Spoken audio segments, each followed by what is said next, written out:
મધ્યપ્રદેશને અડીને આવેલું આ છે રંગપુર ગામ અને છોટા ઉદેપુરનું આ છે છેવાડાનું રંગપુર ગામ. રંગપુર ગામની અંદર જે મોટી સડલી જિલ્લા પંચાયત આવેલી છે અને જિલ્લા પંચાયતમાં આજે નિર્ભય ન્યૂઝની ટીમ પહોંચી છે જે યુવા મતદારો છે તેમનું મિજાજ જાણવા. આપણે કેટલાક યુવા મતદારો સાથે વાત કરીશું. શું નામ ભાઈ તમારું? અને અહીંયા જે મોટી સડલી જિલ્લા પંચાયત આવેલી છે કેવા કામો થયા છે અને કેવા કામો બાકી છે? શું નામ તમારું? મારું નામ અરવિંદભાઈ છે. હું મોટી સડલી જિલ્લા પંચાયત છે ત્યાં નામ કેટલાક મતદારો છે.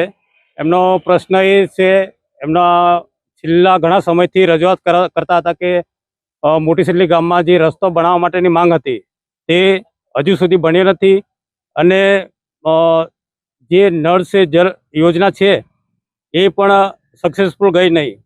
બરાબર, તો અમારો આ જે મતદાન આપીએ છીએ એ અમારે સ્થાનિક મુદ્દાને ધ્યાનમાં રાખીને અમે મતદાન કરવાના છે. અને જે હાલનું જે શિક્ષણની સ્થિતિ છે એ પણ આપણે જોઈએ તો ઘણા છોકરાઓને વાસ્તવ લખતા પણ આવડતું નથી અને એમને વર્ષમાં ઓછા દિવસ આવે તેમ છતાં પણ એમને ઉપલા વર્ગમાં ચડાવી દેવામાં આવે છે. તો એ ના થાય અને અમે શિક્ષણ, રોડ રસ્તા, પાણી જેવા ઘણા મુદ્દા છે એને ધ્યાનમાં રાખીને અમે મતદાન કરવાના છે આ વખતે. પરંતુ જે પ્રકારે તમે જણાવી રહ્યા છો કે અહીંયા રોડ રસ્તાની સુવિધા સરકાર તો એવું કહે છે કે વિકાસ પહોંચ્યું છે, રોડ રસ્તા આપ્યા છે, નલ સે જલમાં જે પાણી અમે અત્યારે તમે કીધું કે નથી મળતું, પરંતુ અહીંયા જે પાણી પુરવઠા યોજનાનું એક ખૂબ મોટી યોજના બનાવવામાં આવીને તેમાં આ બધા ગામો સમાવેશ કરવામાં આવ્યા છે. તેમાં ઘરે ઘરે સુધી પાણી મળશે એવું કેવું છે. શું કહેશો આ બાબત? બિલકુલ, હું નિર્ભય ન્યૂઝના માધ્યમથી કહેવા માંગુ છું કે આ જે પાઇપલાઇન કરી છે ત્યાં જે પાણી છે એ ખાલી પાઇપમાં જ આવે છે, કોઈ પણ ઘરે પહોંચ્યું નથી અત્યાર સુધી. તો અમે એ જ રજૂઆત કરવા માંગીએ છીએ કે દરેક ઘરે પાણી પહોંચે અને આ જે નળ સે જળ યોજના છે એ એનું કામ પૂર્ણ થાય એ રીતના અમે અમારું મતદાન કરવાના છે. બિલકુલ, જે પ્રકારે યુવાન છે, યુવાનો જણાવી રહ્યા છે કે અમને જે અમારી જે સુવિધા છે, અમને રોડ રસ્તા પાણી તે અમને મળવું જોઈએ તેવો યુવા જે મતદારો છે તેવું જણાવે છે. અન્ય પણ યુવા મતદાર છે, તેમના સાથે વાત કરું. શું નામ ભાઈ તમારું અને શું સમસ્યા છે અહીંયા? રાઠવા સંજયભાઈ. હવે મોટી સડલી મત વિસ્તારમાં જો અમે આ યુવા બધા ભેગા થયા અને આજે તમારે આ નિર્ભય યુથ આવી અને તમે જે સવાલ પૂછ્યા એમાંથી અમારે એટલું કહેવું છે કે જો સરકાર જે બી હોય પણ અમારા પ્રશ્નો એ છે કે બહુ જૂના રોડ રસ્તા, આરોગ્ય, શિક્ષણ એમાં અમને બહુ પાછળ રાખ્યા છે આજ સુધી. અને આ રોડ માટે બી અમે કેટલી વખત માંગણી કરી, ત્યાં રોડ પાસ થઈ ગયેલો છે તોય છતાં આજ સુધી બનાવવામાં નથી આવ્યો. હવે નળ સે જળ યોજનામાં છે એવું કે પાઇપો લાઈન નખાઈ ગઈ છે, બધું જ નખાઈ ગયું પણ આજ સુધી કોઈ ઘર પાણી પહોંચ્યું નથી. અને ઘરવેરામાં અમારો ફાળો પણ ચડી ગયો છે. એમનો જે ટેક્સ લેવાનો આવે છે તે ટેક્સ ચાલુ થઈ ગયો છે પણ અમને પાણી મળતું નથી પૂરતું.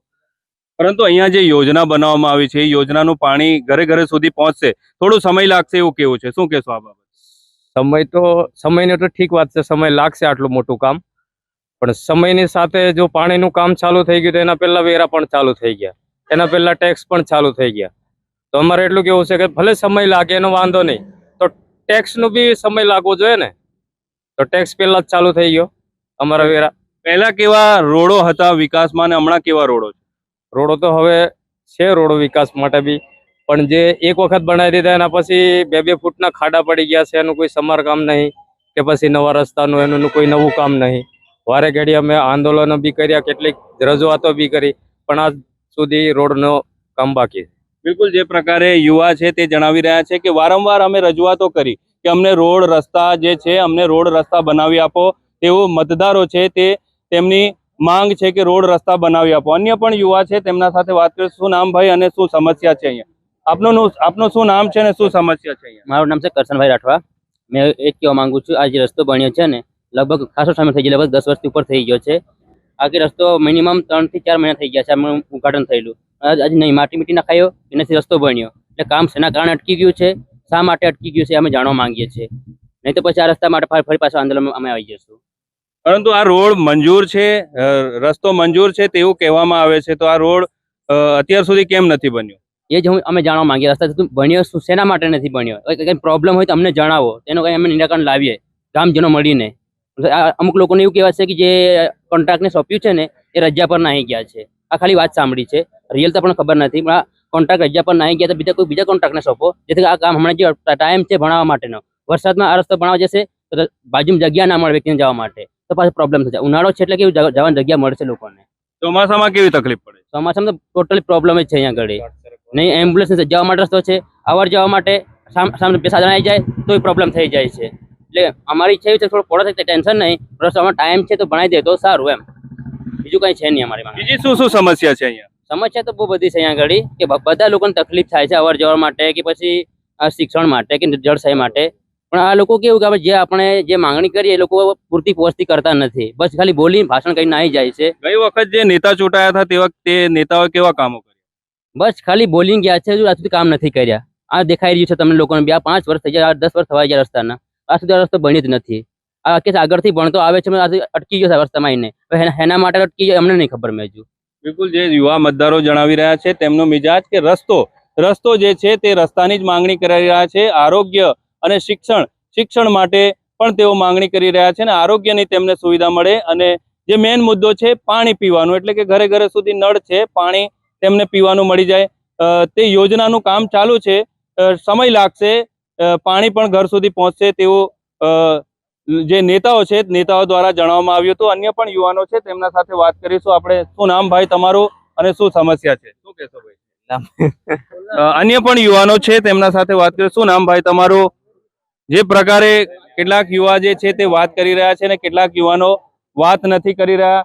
અન્ય પણ એક યુવાન છે તેમના સાથે આપણે વાત કરવાનો પ્રયત્ન કરીશું. આ બાજુ ભાઈ શું નામ તમારું? શું નામ?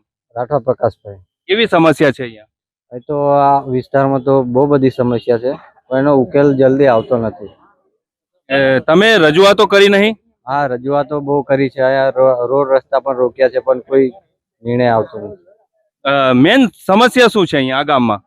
આ ગામમાં તો મેન તો રસ્તા છે, પછી આરોગ્ય ખાતામાં છે, પીએચસી સેન્ટરો છે, પણ દર્દીને ડાયરેક્ટ ઉદયપુર લઈ જવામાં આવે છે. ડોક્ટરો નથી અહીંયા?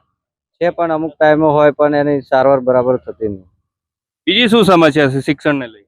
શિક્ષણમાં તો હવે છે બહુ બધી સમસ્યા શિક્ષણમાં. ઓરડા કેવા છે? પાકા છે? શાળાના કેવા છે? અત્યારે તો અમુક બનેલા છે, નવા ઓરડા બનેલા છે. શિક્ષકો છે? શિક્ષકો થોડા કમ છે, ઓછા છે. શિક્ષકોની ઘટ છે? હા, ઘટ છે. તો શું માંગ તમારી? અમારી એવી માંગ કે સરકારી શિક્ષકો આવે અને છોકરાઓને સારી રીતે ભણાવે. અને બીજી શું સમસ્યાની માંગ? બીજું શું તમારા ત્યાં ઘટ છે તેને તમારા કામ, બીજી શું સમસ્યા છે તે તમે સરકાર સમક્ષ રજૂ કરવામાં? સમસ્યા તો પાણીની પાઇપ લાઈનો ચાલે છે, પણ ઘર ઘર સુધી તો પાણી પહોંચેલું નથી. બિલકુલ, આ હતા તમામ મતદારો, યુવા મતદારો છે, તેમના સાથે આપણે વાત કરી અને નિર્ભય ન્યૂઝની ટીમ પહોંચી છે આજે રંગપુર ગામ, એટલે કે મધ્યપ્રદેશને અડીને આવેલું આ રંગપુર ગામ છે અને મોટી સડલી જિલ્લા પંચાયતના તમામ યુવા મતદારો છે તેમનો મિજાજ જાણવાનો પ્રયત્ન કર્યો. રફીક મકરાણી, નિર્ભય ન્યૂઝ, છોટાઉદેપુર.